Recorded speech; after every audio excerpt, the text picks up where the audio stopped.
Ini perkara ini jangan diartikan sebagai perkara artis ya ataupun anak artis, tapi ini perkara ini udah masuk soal perlindungan anak ya, terkait kasus dari Nikita Mirzani dengan anaknya Loli kalau tidak salah. Ini kan kasus yang memang seharusnya menjadi perhatian besar bagi orang tua dalam melindungi anak ya.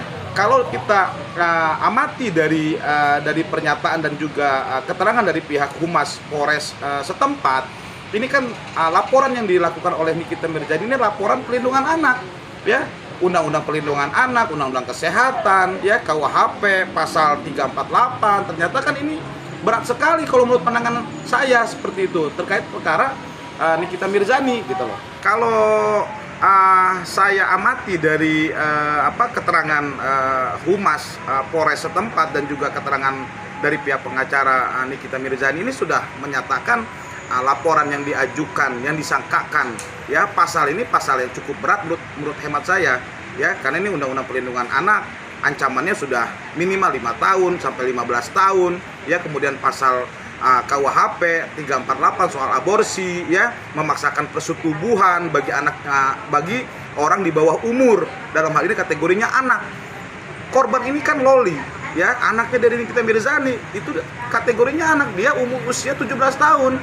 Undang-Undang Perlindungan Anak menyatakan bahwasannya anak itu di bawah 18 tahun ya, maka ini sudah ancaman yang cukup besar kalau menurut saya ya, terkait laporan dari Nikita Mirzani, apa yang dilakukan oleh terlapor ya, kalau tidak salah Fadel ya, apa yang diberitakan banyak di media nasional seperti itu.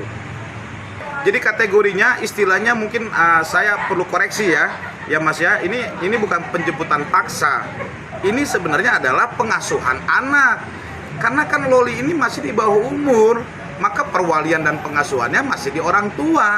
Dalam hal ini Nikita Mirzani kan ibu kandungnya ya, karena ini sudah masuk laporan pidana ya di unit PPA Polres Jakarta Selatan ya, maka mereka didampingi gitu loh, didampingi orang tua, didampingi oleh psikolog ya, didampingi oleh pihak-pihak yang memang telah ditetapkan oleh undang-undang dalam menjaga perlindungan anak. Maka ini bukan istilah penjemputan paksa ya, tetapi ini adalah untuk menegakkan hukum ya, dengan menerapkan perlindungan kepada anak ya, karena kan setelah diminta untuk diikut ya dengan Nikita selaku ibu kandungnya, itu kan langsung dilakukan proses visum ya, yang telah ditunjuk oleh penyidik ya untuk dilakukan proses hukum.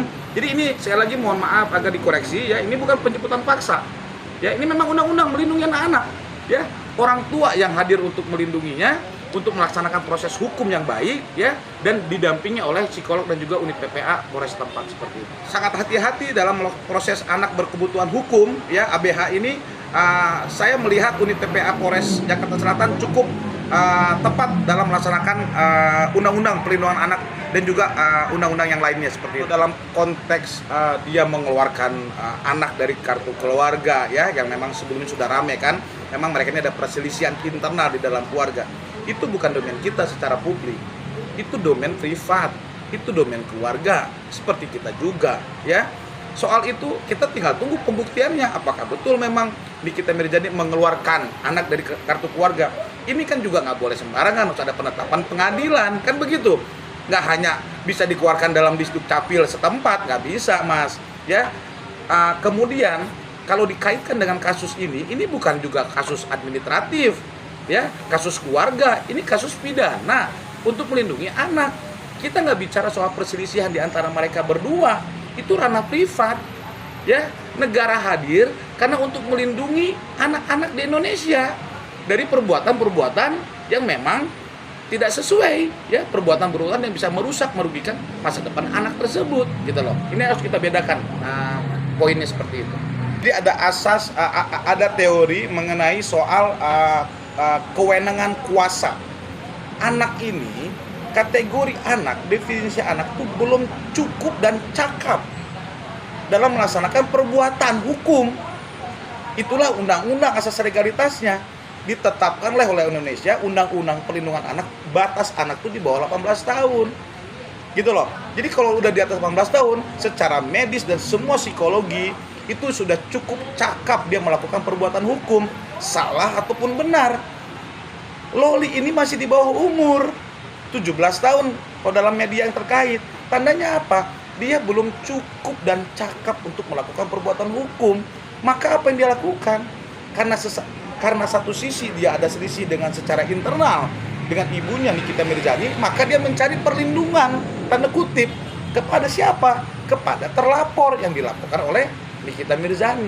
Jadi hemat saya melihat ini tidak bisa dicentang-perentang atau digabungkan secara langsung. Ini berbeda perkaranya, gitu loh. Jadi otomatis terlapor ini bila mana unsur buktinya cukup pidana, ya, hasil visumnya menyatakan hal yang sama, dibuktikan secara saintis, maka saya melihat terlapor ini akan bisa dinaikkan, ya, cukup bukti untuk menjadi tersangka, gitu loh. Nah, kita tunggu saja hasil visumnya dari pihak Polres setempat seperti itu. Sama suka ini kembali lagi, Mas, ya, kembali lagi kepada definisinya. Kalau dikatakan di bawah umur, ini nggak bisa dikatakan dia suka sama suka, karena dia tidak cukup dan cakap melakukan perbuatan.